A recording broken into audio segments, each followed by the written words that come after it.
Olá, tudo bem? Estamos começando mais um Baú de Votum. Muito obrigado pela sua audiência.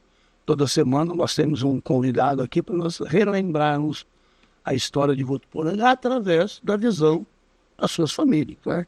E hoje eu tenho o prazer de estar aqui com o ex-prefeito, o ex-deputado, João Dado. Dado, muito obrigado por ter aceito o convite e ter vindo aqui participar desse bate-papo. Olha, amigo Zeca, a alegria é minha, porque você é um guerreiro da comunicação, do jornalismo. Os cabelinhos brancos não foram à toa. Não, foi muita luta. Foram consequências. Foi muita luta. E aí, para mim, é uma satisfação poder trazer mais umas histórias para você botar no seu baú. Tá bom. Vamos lá, então.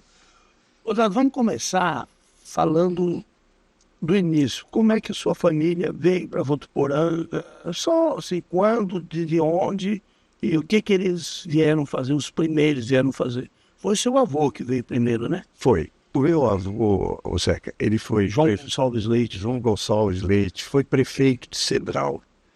Ele saiu de Cedral e foi fundar Pedranópolis. Ele fundou Pedranópolis. A seguir, ele foi nomeado, foi uma nomeação, né, pelo presidente da República, ele foi nomeado prefeito de Votuporanga em 1945. Faz um tempinho, né? Faz um tempinho. E aí, o meu avô se destacou como sendo um visionário, um estadista, assim, uma pessoa que enxergava longe, distante. Então, veja você, naquele tempo, ele já se preocupava com a questão da energia, porque nós tínhamos, eram motores, né? Lembra do motorzão lá no Chile Votuporanga? Lógico, que tocava. Isso! Eu nasci, Zé, na esquina da São Paulo com a Paraná. Hoje tem o predinho que o Elídio Penha fez, não deu tempo da gente comprar a casinha nossa para preservar. Mas meu avô, preocupado com isso, ele trouxe para a região noroeste a primeira usina de geração de energia através de processos de queima, enfim, geração não elétrica, né? Não hidrelétrica. Não hidrelétrica. E aí, termoelétrica. Termoelétrica. E aí ele trouxe isso, ele trouxe a primeira ligação telefônica. Veja, você fez um convênio com Rio Preto, lá Rio Preto tinha uma telefônica. Que era do Haddad. Pois é, exatamente. E tem tudo. Esse papelinho aí que eu trouxe para você, você vai precisar me devolver, porque senão eu não tenho a informação. Porque meu avô foi um Mas Dado, antes assim, só para a gente entender. Ele foi prefeito de Central, e então ele tinha uma vida política intensa. Porque, de repente, ele vai para fundar Pedranópolis. Pois é. Deve ter alguma ligação familiar. E que foi a ligação em Pedranópolis? Tinha uma fazenda lá, Zeca, que ele doou. Ele doou as terras da fazenda de 500 alqueires para fundar Pedranópolis. Ele doava os lotes, as pessoas faziam as casas e tudo bem. A coisa é tão incrível que há uns 30 anos atrás, a Cúria, a Igreja Católica, veio pedir para o meu tio Viana, a minha tia Vinda, minha mãe e o tio José assinarem a escritura de doação do terreno onde está a igreja de Pedranópolis. Ainda está todo nome do meu avô. Então, veja, ele veio para Pedranópolis, criou essa comunidade em Pedranópolis. Dali, ele veio para cá nomeado prefeito. Então, foi por isso. Porque o Vilar Horta tinha pedido demissão. Ele tinha abandonado. Exatamente, ele ficou poucos meses e saiu. O meu avô foi, então, convidado, provavelmente por ser conhecido do meio político. Cedral, já foi prefeito de Cedral, já fundou Pedranópolis, então ele tinha um conhecimento. Isso fez com que ele fosse convidado a ser o prefeito nomeado. A seguir, ele foi o primeiro prefeito eleito. Né? Sim. Ele passou um período de nomeação como prefeito nomeado, depois passou a ser um prefeito eleito. Mas meu avô tinha uma característica. Ele olhava lá adiante.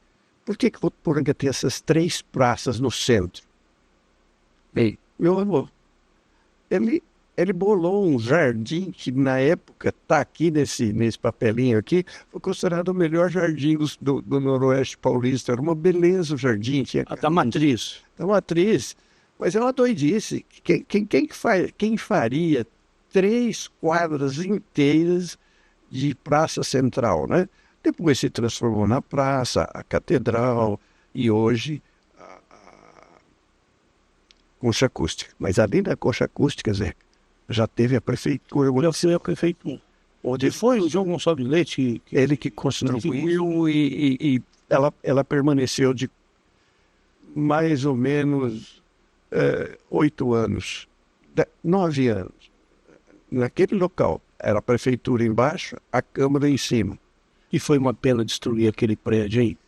Era um prédio tão bonito, tem até uma foto dele que era um prédio bonito. E hoje poderia não ser prefeitura, mas poderia ser alguma coisa, né, sei lá, porque nós temos que preservar, né? Uma pena. Pois é, e você sabe que quando ele tinha essa visão de estadista, as pessoas às vezes não se lembram da história, mas ele, no gabinete da prefeitura, foi criada a Santa Casa. Criou um grupo de trabalho e ele, como prefeito, começou a agir para conseguir um terreno de terras devolutas para a União. Porque já havia um movimento dos médicos querendo, porque aqui não tinha nada, né? Exato. Já havia esse Em 1945, quer dizer, era um momento assim de crescimento de Votuporanga. E aí eles conseguiram, o município, a prefeitura conseguiu do governo federal a liberação de 2 arqueiros. 2 alqueires. É muita coisa. Naquele tempo era 2 arqueiros. 2 arqueiros. Hoje é 2 alqueires, né? Hoje é mais bonita a fala, mas o que é importante é a terra. E aí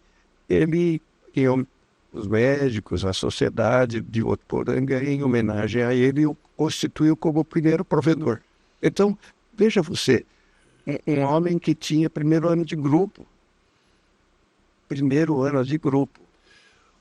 Ô Dado, eu já escutei várias histórias, muitas piadinhas até, porque as pessoas vão pegando o jeito da pessoa, mas ele era um cara muito perspicaz, né? Ele tinha uma negociação. Diz que ele não falava não para ninguém, né? Ele não falava não.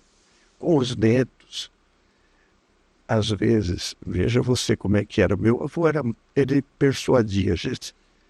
Ele falava assim, meu neto, como ele falou para mim e para a Mônica, eu estava começando o namoro faz 51 anos, viu, Zé? Eu era cabeludo, né? E a minha companheira de vida inteira, a Mônica, nós fomos lá conhecer meu avô. Onde ele morava? Na casa onde nós nascemos. Onde eu nasci, o Luiz Augusto nasceu e o Dirceu nasceu. Muito bem. Na hora, ele pegou e falou, olha, menina, você tem jeito para horta, essa coisa. Por que você não limpa o jardim para mim? Olha, você pegou eu e a Mônica com a faquinha para tirar as tiriricas do jardim. Primeiro elogiou. Não, elogiou. Olha, você tem jeito para isso. Por que vocês não limpam o jardim para mim? Bom, então ele era essa característica, ele convencia a gente. Tem uma piadinha, uma história, que eu acho fantástica. Diz que ele era prefeito e chegou um tolo de um sítio, que ia passar uma estrada. Mas não era cerca. Era cerca? Era a tal da cerca. A cerca é aqui ou é ali? Ou é ali? Diz que um chegou e falou assim, seu João, tem celular, porque é verdade, você tem razão. Aí foi o outro, né? Não pode ser aqui, tem que ser lá. Não, você tem razão. Aí disse que a mulher dele, né? A vó Cotinha. Falou, João, eu acho que você está enrolando os dois. Ele falou, você tem razão. Todo mundo tinha razão. Eu nunca ouvi meu avô. Ele era assim, parecia um aristocrata. Sim. Apesar de ter uma formação muito discreta, né, muito pequena, mas ele tinha uma característica, ele tinha uma pessoa, a pessoa dele colocava assim um respeito, né, nas pessoas. E eu fico feliz, Zé, você me permite botar esse grãozinho aí no seu baú, porque, olha, o vô João Leite foi fantástico. Sabe a Saev? Sim. Ele que fundou, ele que construiu o prédio da Saev. Então vejo coisas fundamentais para Votuporanga. Diz que o campo da aviação também, né? Foi... O campo da aviação, ele que fez. E mais, ele conseguiu o terreno do novo campo de aviação que tem hoje, porque o campo de aviação era na sequência da Pátria de Dorp. Sim, lá embaixo. Né, lá embaixo. Depois ele conseguiu, em governo federal, não me lembro, o terreno lá onde é hoje o campo de aviação. O aeroporto. Hoje é o aeroporto, foi o avô conseguiu. Naturalmente, ele não construiu porque encerrou o mandato dele e ele ficou muito triste porque teve aqueles incidentes com ele ser preso num processo que foi anulado pelo Tribunal de Justiça. Rodado, eu nem sei se a gente pode entrar muito nisso, mas a informação que eu tenho é que foi uma vingança do juiz, né? Que deve ter sido alguma coisa assim, porque veja vocês, eu nunca vi outro caso de desaforamento. O Fórum o Tribunal de Justiça desaforou, mandou para o Fórum de Tanabi, ou seja, tirou a competência local para decidir casos de justiça, no caso dele, e depois anulou o processo. Então meu avô, quer dizer, ele não foi cassado, né? Não passou pela Câmara. Não, mas ele foi cassado pela Câmara em junho. Em setembro ele retornou. E veja você, eu visitei meu avô e eu me lembro disso como se fosse hoje. Lá em Tanabi. O delegado de polícia era muito amigo dele. Muito amigo. Ele não ficou preso. Ele ficou num quarto. E havia pessoas presas mesmo, faziam carrinho, sabe aquele carrinho de madeira? E eu tive esse carrinho durante uns 10 anos, que foi comprado lá na cadeia de Tanabi. Então, o meu avô foi sempre muito distinto. E as pessoas, o delegado chamou ele de seu João, olha, o senhor está precisando de alguma coisa. E a gente foi lá visitar e via isso. Quer dizer, foi... Agora, isso é uma grande injustiça para alguém que fez tanto por Votuporanga. Não, e depois de tudo passado, eu lembro que eu era garoto e o meu pai falava que foi uma injustiça, que ele não tinha nada a ver com isso. O comentário era esse, né? De que foi uma grande injustiça. Né? Dado, e isso foi assim o início do descontentamento dele e abandono da política ou não? Foi. Tanto que ele saiu da prefeitura e foi eleito vereador. Olha que coisa, naquele tempo podia. E ele não assumiu o mandato. Em 1960, porque ele saiu da prefeitura em 59. Em 60 ele poderia ter começado o mandato de vereador.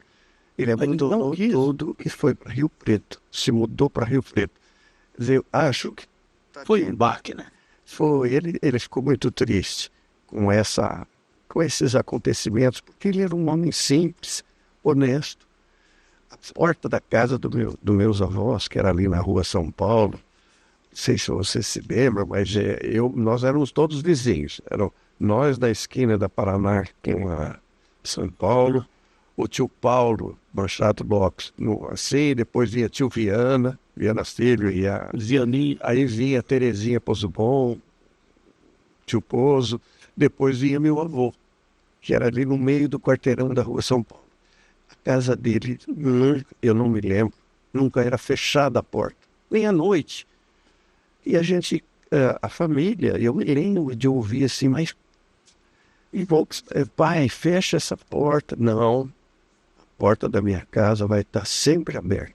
E almoço e janta lá, Zeca, era aquela história de põe mais água, Cotinha, põe mais água no feijão. E era assim, chegavam 10, 15 pessoas.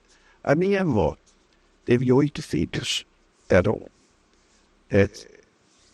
8, 7 mulheres e o tio José, homem. Ela e a Maria Antônia, a tia Antônia, também filha, assim, cresceu e viveu conosco. E criaram uns 20. Chegava, Zeca. Aquele tempo era diferente. Hoje em dia, se chega uma criança na sua casa, pronto, já vem o conselho tutelar, já vem o Ministério Público, já te prende. O que você está fazendo com essa criança? Aquele tempo, não. As crianças chegavam, eram acolhidas. Era como as pessoas eram acolhidas e ficavam ali até os 20 anos, depois seguia a vida. Você sabe que você está falando isso? Eu me lembro que, principalmente na zona rural, tinha muita família que tinha um desses desagregados, que era, chegou lá, foi conversar. Mas é muito comum isso, né? Muito comum. Começado, vai vivendo aí. Talvez fosse nosso povo, nossa gente fosse mais generosa. Hoje, se a gente falar para uma família, vai criar esse aqui, não. É uma criança, vai dar trabalho, vai dar isso, vai dar aquilo. É mais difícil. Naquele tempo, era até natural. Os pais chegavam e deixavam a criança e falavam, vou deixar aqui com vocês, daqui uma semana eu venho buscar. Essa semana virava 20 anos. Mas eu fico feliz, Zeca, de ver você, um votuporanguense, refazendo a nossa história. Juntando a nossa história, que bonito. Nossa história é muito... Não, e você não falou, porque teve um lado que foi o Jolete, o outro lado, eu vou dizer, foi o segundo pai que eu tive. Minha mãe foi extraordinária, meu pai foi extraordinário. Minha mãe, com 17 anos, era a chefe de gabinete do meu avô, da prefeitura de Votuporanga. Você imagina uma menina de 17 anos, hoje, teria dificuldade. Minha mãe já era chefe de gabinete. Muito bem. Então, minha mãe fantástica, meu pai fantástico. Mas eu tive um segundo pai. Foi o doutor Alberto Peixoto. Doutor Alberto, grande figura, né? Uma grande figura, Dona Nina. Pessoas do bem, honestíssimas. Eu convivi com eles dos 19 anos até 50 anos. Ele era muito retraído, sabe, Zeca? Ele era muito, assim, austero, muito reservado. A palavra certa é essa, reservado. Tinha poucos amigos. Mas eu me lembro, assim, do Abílio Canide, sim, do Zé Sartori, sim, do Idei Totuque. Que eu me lembro, assim, do Dr. Jonas, naturalmente. Com ele, agora, eu vi, você está falando do teu sogro, né, doutor Alberto. Eu acho que eu até te falei isso.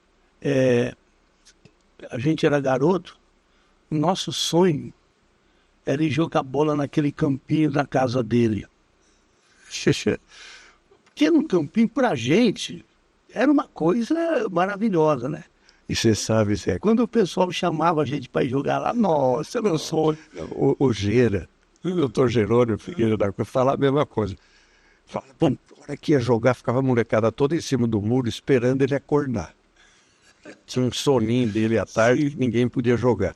Hoje eu moro naquela casa, nós plantamos naquela casa. Infelizmente, eu plantei 2 mangueiras que estão enormes, onde era o campinho. Então não dá mais para jogar. Não dá mais para jogar futebol. Mas eu te digo, Zé, muita gente se valeu daquela casa como experiência de vida. Porque ali tinha excursões. A Mônica, minha companheira de toda a vida, que eu não posso deixar de falar nela, se ela chega em casa, ela puxa a minha orelha. 51 anos nós estamos juntos. Nossa, é uma vida. 51 anos, é uma vida. E a Mônica se lembra, ela estava na escola e ela ia com a turma dela fazer uma visita na casa dela, onde ela tinha nascido e viveu a vida inteira, e agora estamos lá há 11 anos, desde que a avó Nina, a gente chama de Voberto e vó Nina. Quando a avó Nina passou para outro plano espiritual, nós ficamos numa dúvida. Nós morávamos aqui no apartamento, aqui no edifício Vitória, e a Mônica falou, Dado, eu não vou deixar aquela casa onde eu nasci, porque se você fecha a casa, ela deteriora rapidinho. Ela falou, não, eu quero morar lá. Estamos há 11 anos criando gato, as gatinhas, os cachorros. Dado, tá me passando aqui, ali já foi uma escolinha também. Uma escolinha da Dona Chamena. Ah, da Dona Chamena. A da Dona Chamena. Meu sogro, Roberto, comprou da Dona Chamena e do esposo dela. Comprou deles. Ah, aquela casa era da Dona Chamena. E aquela casa E do Aquela, professor... cadê a memória? Me dá a memória. O Zeca, aquela casa era do pai do seu Vicente Lobo. Era a sede da fazendinha, que eles tinham 25 alqueires ali. Passava, ia até a rodovia. Ia até a rodovia. Muito bem. Ali era a sede da fazenda. Ali. Aí Então essa casa foi construída pelo Nicola Lobo. foi lá atrás, década de final de 40, início de 50. Aquela casa tem paredes de 30 centímetros de largura. Se você for demolir aquela casa, gera um problema sério. Aí depois a dona Zulmira, Não, a dona Ximena. A dona Zulmira, mulher do Nicola, foi morar na frente, né? foi, morou ali muitos anos e conhecemos muito. O Capo Nicola, o Paulo, o Marcos, eram muito amigos dos meus cunhados, nossos. E a gente tem assim, era diferente, as amizades eram muito sólidas. Não tinha qualquer teretetê, já ficava inimigo, não tinha isso. Não tinha. Às vezes desfazia nos Mas ele uns resolveu. catufes para lá, uns catufes para cá, mas resolvia e pacificava a coisa. Olha, o seu Vicente era talvez um dos grandes amigos, seu Vicente Lobo, do Dr. Alberto. Era. A amizade deles. Eles ficavam juntos, todo dia você passava lá, o Germano Pernica, que construiu uma parte da casa. O Germano era construtor, é construtor, acho que está vivo ainda, o Germano. E o Germano é também um grande amigo.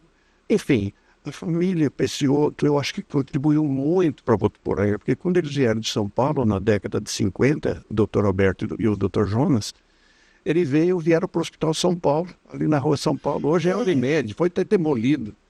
O que me falaram, eu acho que o Emílio Barbieri falou, que o pai do Emílio Barbieri precisava de 2 médicos. E aí avisou o amigo, aí o amigo falou para o Alberto e para o Dr. Jonas: tem um médico lá, uma clínica precisando, vocês não querem ir para lá? E eles nem conheciam Votuporanga. E eles vieram a convite do Dr. Barbieri. E foi trabalhar na clínica do... Era um hospitalzinho pequeno. E, por incrível que possa parecer, o Dr. Alberto e a Dona Nina moraram no fundo do hospital. Durante um curto espaço de tempo. Era ali na rua São Paulo com Rio de Janeiro. Rio de Janeiro. Olha, eu me lembro disso, Zeca. Memória é viver de novo, né? Recordar. Eu me lembro como se fosse hoje. Tinha um barzinho japonês na esquina, hoje em dia está fechado, ainda. Mas enfim, eu digo, Zeca, eu estou aqui curtindo essa vinda com você. Esses cabelinhos brancos estão me estimulando a falar mais do que eu costumo.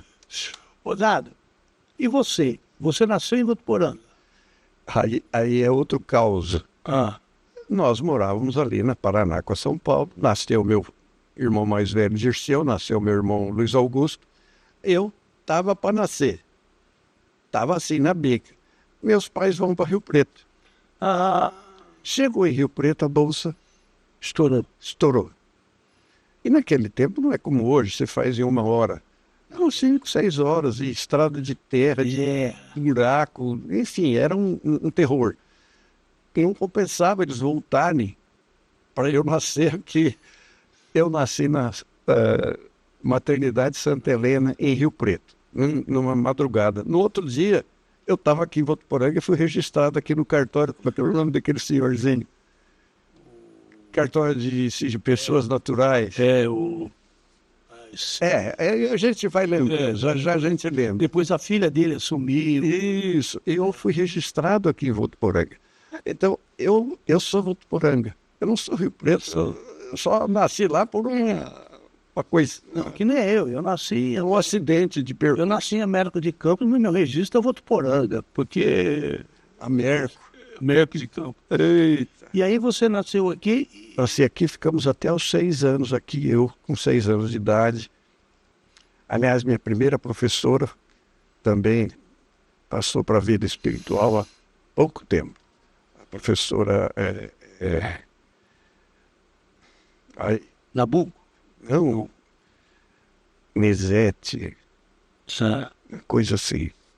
Ela me deram a notícia que ela teria falecido. Foi sua professora Minha primeiro? professora, onde hoje é a prefeitura. Sim. Embaixo do gabinete ali tem uma portinha. Ali era o jardim da infância. Eu fiz jardim da infância ali. Eu fiz ali. E aí era aquele caminho suave, né? Você lembra do caminho, aquele caderninho, né? Uma apostila. A abelha, B barriga. O que eu mais aprendi era o D com A, dá, D com O, do, dado. E aí virou dado. Aí virei o dado. Eu sempre fui o apelido. Eduardo vira dado, Edu, Dudu. O dadinho me acompanha a vida inteira, o dado, né? E tanto que eu pus no nome. Agora meu nome incluiu esse dado. E aí, nós fomos para Jales, ficamos 5 anos em Jales. De Jales nós fomos a Araçatuba. Fiquei até o colegial em Araçatuba. Dali eu fui para São Carlos, onde eu fiz a Escola de Engenharia de São Carlos, da USP.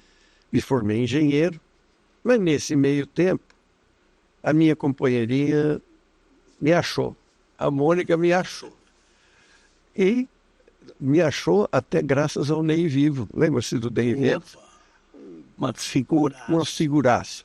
E o Ney resolve fazer o Bloco Fantástico no Carnaval. E nos convidou.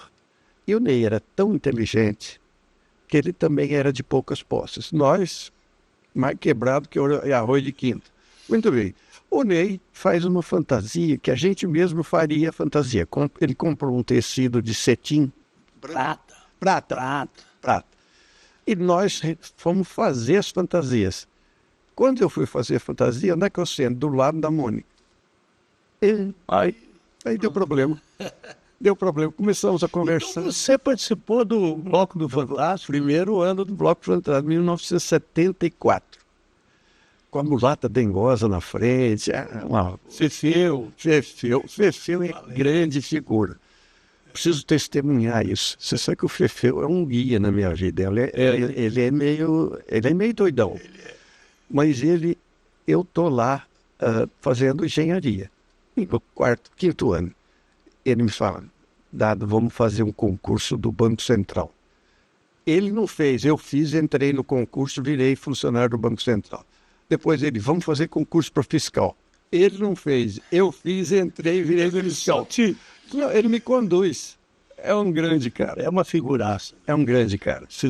E ele é primo teu, né? Meu primo, a tia Aparecida, a mãe dele, é irmã da minha mãe, Lazinha.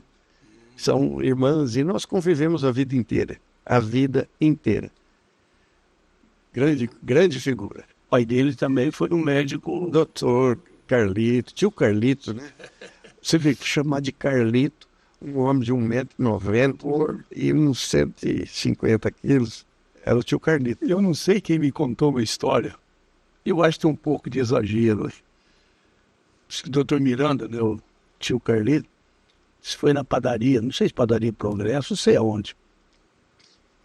E pediu uma pizza para experimentar. E disse que ele comeu a pizza. Aí ele falou, tá ótima a pizza faz outra. Diz que ele comia vorazmente, né? Nesse caso, eu vou contar uma história que vai ficar também no seu baú. A Vonina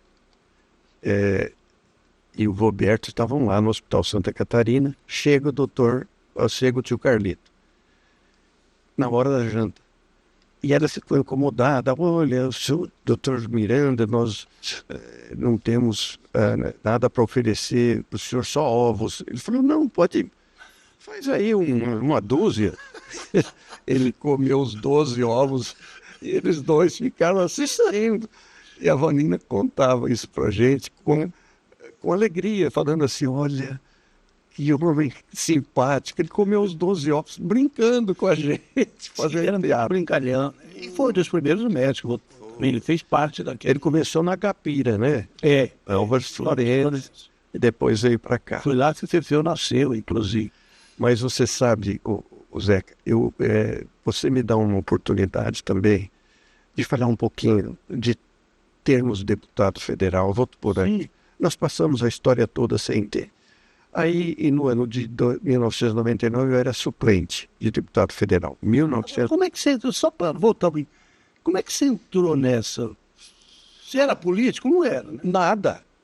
Mas eu era o Sangue presidente. do amor. Eu era o presidente da Associação dos Fiscais de Rendas. Ah. 5.500 colegas do estado inteiro. E eu estava há 12 anos como presidente, em 4 mandatos, Zeca. E Por quê? Eu tenho uma característica, eu procuro fazer bem feito e seriamente. Eu não me desvio, eu não gosto de trambique. não sou desse negócio, jeitinho brasileiro não vai comigo. Bom, aí esses colegas convenceram a Mônica. Sempre tem o dedo da Mônica. Tinha que convencer a Mônica, porque eles vieram para mim e falaram, você vai ser o Hélio Rosas, não sei se você se lembra, Hélio César Rosas, foi deputado federal 3 mandatos. O Hélio chegou para mim e falou, ô João, eu vou me aposentar e você vai ser meu sucessor. Eu falei, Hélio, eu não tenho nem filiação partidária, eu não sei nem o que é política, e para dizer a verdade eu não gosto. Que ano que era isso? Isso era 1997. 1997. Tinha que afiliar com um ano antes. Ele falou, não, nós vamos lá no Michel Temer, e ele vai te abonar a sua candidatura federal. Eu falei, ele não brinca com isso, minha mulher não deixa. No MDB, antigo MDB. Me filiei ao MDB, por pedido do Hélio, mas faça você se filia, mas diz, não, até lá eu despisto a turma. Eu dou um jeito. Bom, chegou um belo dia, reuniram 200 líderes do estado inteiro, chamaram a Mônica, lá na Fresp, porque nisso eu tinha construído um prédio que é fantástico, são 6 andares, em granito, uma coisa linda. Lá em São Paulo. Gente, lá em São Paulo, na Avenida Brigadeiro Luiz Antônio. Então eu sempre fui muito construtor, engenheiro civil, construtor. E aí, nesse prédio, nesse auditório, para 400 lugares, estava lotado. E me convidaram, e a Mônica, para um almoço. Nós fomos para um almoço, só que nós chegamos lá, era uma armadilha. Botaram a gente ali na frente, não, nós precisamos do João Eduardo, lá eu não sou soldado, lá eu sou o João Eduardo. Nós precisamos do João Eduardo para ser o nosso deputado federal. Foi assim que eu virei deputado federal, não foi de outro jeito. Aí você ficou na suplência. Fiquei na suplência no MDB, suplente do Temer e do Edinho Araújo. Ah, tá. O Edinho Araújo vira prefeito de Rio Preto, eu assumi o mandato. Ah, então você entrou no lugar do Edinho. Porque o Edinho, eu me lembro muito bem, a vida política dele iniciou em Santa Fé do Sul. Então, mas ele começou a ir para Rio Preto, bem antes. Ele era deputado estadual, acho que nem não era federal, mas estadual. Então, e ele tinha um escritório ali, e eu me lembro que ele, o boato que corria, o Edinho vai ser candidato a prefeito. Ninguém acreditava, né? Aí ele mudou o domicílio eleitoral dele para lá. Foi incrível isso aí. Foi como ele conseguiu sair de Santa Fé do Sul, que era carimbado, e se tornar rio-pretense. E e foi um grande prefeito. Que ele teve muito apoio ali, tirando Manuel Antunes, Foi. né? Tony Figueiredo. Eles se uniram em torno do nome do Edinho. E veja que o Rio Preto ganhou muito. E votou. Quando eu assumi, Carlão era o prefeito. Carlão foi eleito prefeito, inclusive com o meu apoio e com a minha anuência. O pessoal queria me fazer prefeito. Eu falei, vocês estão tudo maluco. Bom, veja você, jamais quis ser prefeito. Depois virei prefeito por uma outra circunstância. Mas, como deputado, Zeca, a gente conseguiu trazer tanto recurso para o Votuporanga. Você pega essas obras, o Amazonas, Centro de Convenções, Concha Acústica, pode pegar todas elas. Tudo. A iluminação do Pleno Marim foi a primeira fase. Foi cobertura e iluminação e a central de... a usina de entrada, né? Porque Sim. Nós já fizemos prevendo o outro lado, que depois foi feito agora pelo SEMA, senão você perderia aquilo que se tinha feito. Não, fizemos mais potente a entrada a suportar a segunda linha. Só não foi feita a segunda linha por um motivo muito simples. porque estava no último ano de mandato e eu preferi deixar 53 milhões em caixa para que o Jorge Sebo pudesse... Se você pagasse tudo, Zé, tudo, ainda sobrava 28 milhões. Então, eu fico feliz de saber que fiz mais de 150 obras. Ô Dado, minha curiosidade, como que funciona essas emendas? Quer dizer, cada deputado tem uma cota ou é mais a ligação entre ele e o governador? Como que funciona para você conseguir uma emenda de, sei lá, 5 milhões, sei lá, uma emenda para trazer? Como é que funciona isso? No meu caso, governo federal. Governo federal. Então, tem um mínimo para cada deputado por ano. Ah, tem um mínimo. Tem um mínimo. Não até para os 7 milhões, depois passou para 10 milhões. Não importa em que partido ele esteja. Não importa. Tem esse mínimo. Só que, no início dos meus mandatos, foi em 2001, 2002, não era impositivo. Então você tinha que assim, suar a camisa para conseguir a verba. Que politicamente fossem liberados recursos para que fossem feitas obras lá na sua cidade. Porque o impositivo começou com o Temer, né? Não. Foi mais ali na Dilma, ali já começou. Depois aumentou com o Temer. O Temer.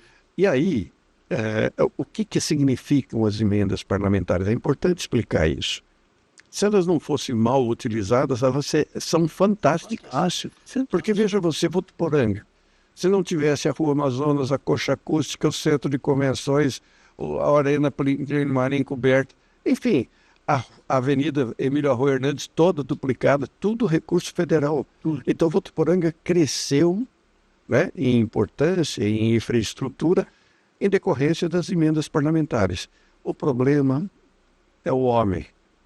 No meio do caminho tem o ser humano que muitas vezes não entende que aquele recurso não é dele, é do povo. Isso, sim. Não é dele. E aí o que faz? Põe a emenda para um lugar e recebe porcentagem do valor da emenda. Não, e além de receber essa porcentagem, principalmente com essas emendas secretas, aí, essas coisas, eles mandam para um lugar que não tem nada a ver. É a fazenda do cara, então, a asfalto, a rodovia que vai passar lá. Quer dizer, e deixa de investir esse dinheiro em educação, em saúde, em obras. Porque, por exemplo, eu vejo muito elogio e algumas críticas do Jorge quanto à Avenida Emília Arroio Hernandes. Quando essa avenida estiver pronta, aquela região já está bombando. Mas aquela região vai crescer. Quer dizer, é uma obra importantíssima para o desenvolvimento de uma região, né? Quer dizer, o cara faz, podia gastar isso em saúde. Não, aquilo é importante também, né? Eu fico feliz, porque o recurso, acho que foi mais ou menos 2 milhões de reais, do Quatro Rios, antigo Quatro Rios, até o Trevo. E ali surgiram bairros, o Jardim Itália, já está... Mostrocola, aquilo é outra cidade. Ali vai virar outra cidade. Roma está virando outra cidade, ali naquela... Não, em breve, eu falo Zona Norte, da rodovia para lá. Rodovia para lá. Vai ser 50% de Votuporanga. Vai. E o Jorge Sebo, um dia eu questionei ele, quanto pode crescer acima da ferrovia. E ele me disse que o grande problema é esgoto, porque não tem caída. Ele falou assim, por enquanto, é aqui. Essa região da Zona Norte, ela até, você não precisa fazer mais nada. Ela canaliza o esgoto por gravidade. Por gravidade. E lá não. Então, quer dizer, ali vai demorar muito mais para se desenvolver do que aqui. Zé, a ferrovia é o espigão, é o topo. Ela vai caminhando pelo topo, pelas as terras mais altas. A hora que você chega na ferrovia, da ferrovia para lá, complica. Você tem que bombear o esgoto. Você tem que bombear. Então fica muito caro. Nós fizemos, e isso eu tenho muita satisfação de dizer, lá na Vila Carvalho, a Vila Carvalho estava abandonada. Nós fizemos o tratamento de esgoto lá na Vila Carvalho. Aquele tratamento de esgoto ampliado poderá recepcionar todo esse crescimento de Votuporanga, do espigão da ferrovia até a Vila Carvalho. Mas aí, por gravidade, não. Por gravidade. Por gravidade. Desce por gravidade até lá embaixo. Então foi uma experiência muito importante para Votuporanga fazer aquela primeira estação de tratamento de esgoto, que ainda é pequena, não atenderia a ampliação da cidade, mas já demonstra que é só ampliar aquilo e receber o esgoto daqueles bairros que estão já surgindo, mas que ainda estão sendo recalcados, o esgoto para o lado de cada ferrovia, vamos dizer assim. Então, esse é um obstáculo que nós temos, que é o espigão da ferrovia. Espigão da ferrovia. E nós tínhamos um outro obstáculo, que era aquele pontilhão. O pontilhão, Zeca, eu pus uma emenda de R$900 mil para fazer o pontilhão. Aí embananou daqui, embanana dali. No fim, nós conseguimos que quem fez aquele condomínio além linha fizesse o pontilhão. Foi mais ou menos isso. Aquele pontilhão é importantíssimo na rua Minas Gerais, ali, na passagem porque aquilo vai trazer o desenvolvimento daquela região. Mas a estação de tratamento de esgoto tem que ser feita lá embaixo, resolvido. E aí, provavelmente, a Vila Carvalho vai desenvolver, né? Vai desenvolver. Porque a Vila Carvalho, eu acho tão bonito ali, tão... Nós fomos fazer uma revitalização o jazigo do Neo Carvalho, ali está enterrado ali, e do cemitériozinho e tal. Fizemos uma parte de galerias de águas pluviais, mas eles ficam meio abandonadinhos, a verdade é essa. E aí eu penso, quando a cidade crescer, eles vão se agregar e vão viver uma realidade diferente. Mas é importante a gente saber, Zeca. Primeiro teve a Vila Carvalho, depois teve Votuporanga. Sim, a Vila Carvalho é muito mais antiga, né? Inclusive, na história, você vendo, o dia da fundação de Votuporanga, o pessoal da Vila Carvalho veio para cá. A gente arrancava o revólver, dava tiro para cima, né? Tudo gente boa. Tudo gente boa. Agora, Dado, você, como político do modo geral, qual que você acha assim que foi a grande obra, o grande apoio seu, o desenvolvimento de Votuporanga? O que Votuporanga precisava e que teve a sua ajuda? Zeca, quando eu entrei na prefeitura, acho que foi no período de prefeito, eu entrei para ser gestor. Eu não fiz política. Então, essa é a crítica que todo mundo fez. Eu cumpri a lei. Caso dos portões, a lei não é minha, Zeca, a lei é do Juninho Marão, eu cumpri a lei. E mais, veja você no caso dos portões. Eu assumo dia 1º de janeiro de 2017. Dia 1º de janeiro de 2017, 500 famílias se mudando para o Pacaembu. 500. E 137 fazendo os portões, abrindo para fora. Existe uma norma brasileira da década de 70, uma norma que norteia todas as construções no Brasil, que já proibia a execução de portões que avançassem demais na calçada. Ela podia avançar um pouquinho, mas não da forma como foi feito no Pacaembu. E aí, eu fiquei num dilema, porque eu passei 10 anos fazendo laser. Eu compro a lei.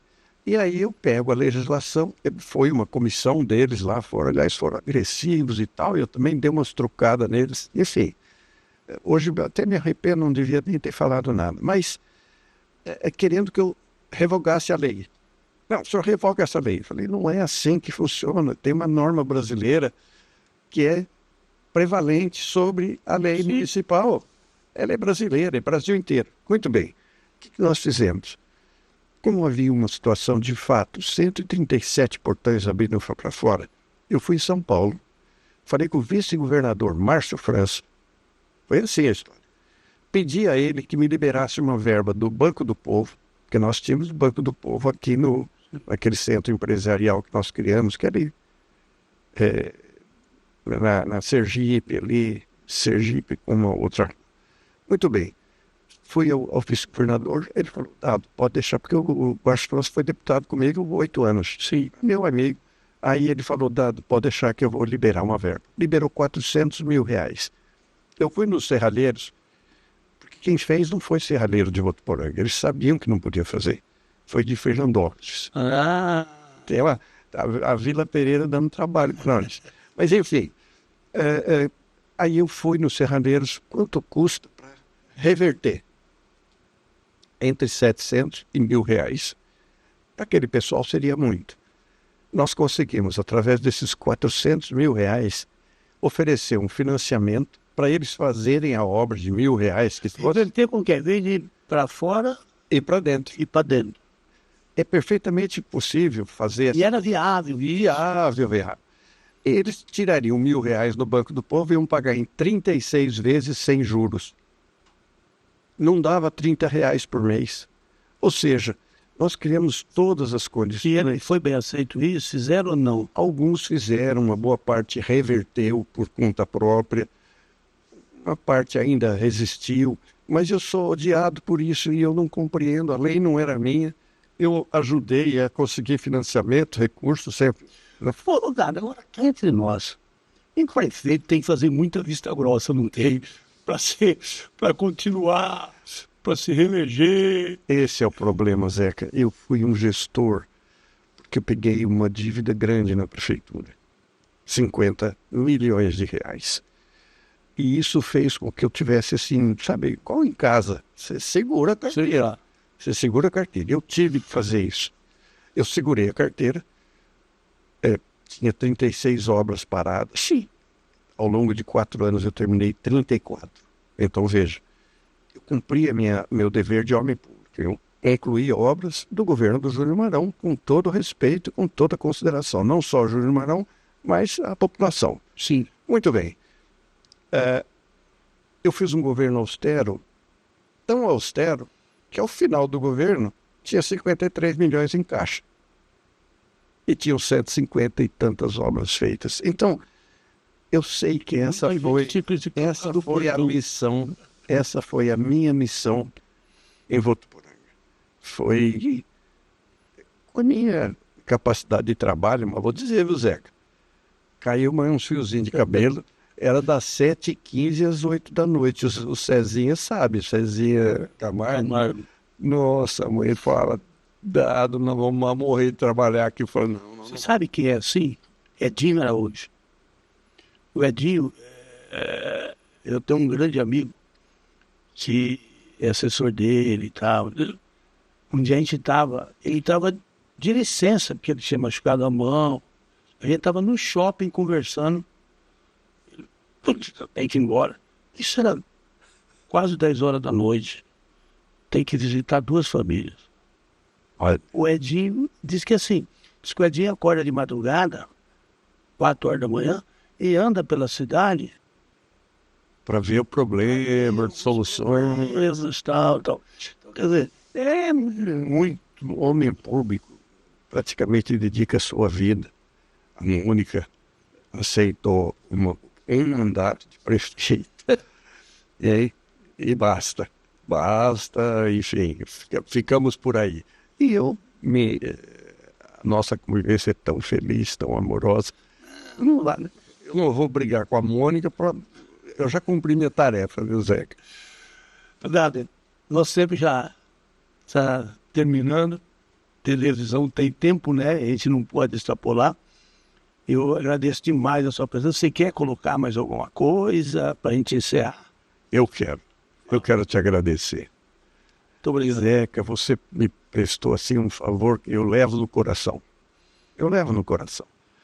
Porque você me permitiu falar do meu avô João Leite, do meu segundo pai, Dr. Alberto Peixoto, da minha esposa, minha companheira de vida inteira, das coisas que eu fiz, lutei pela nossa terra. Então, isso muitas vezes não é lembrado. Você está permitindo encher um pouquinho mais o baú e permitir que as pessoas de Votu saibam, entendam a história. E eu não falo isso pro meu ego, não. É por uma questão de justiça. Eu trabalhei tanto, Zé.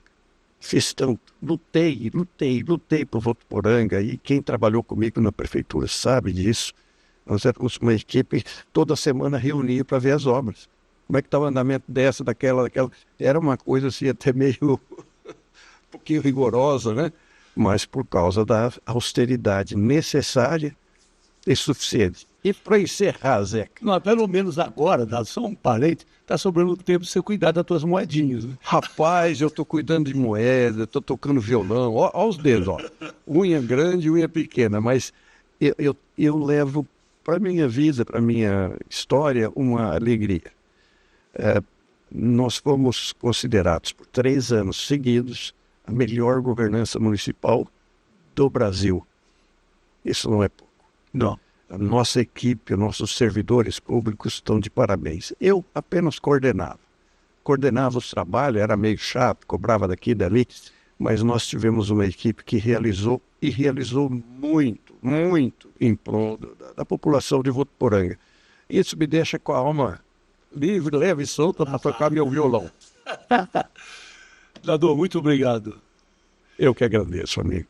Bom, e assim nós encerramos mais um Baú de Votu, com esse papo muito gostoso com o ex-prefeito, ex-deputado federal, João Eduardo Dado, que deu esses momentos interessantes para a gente.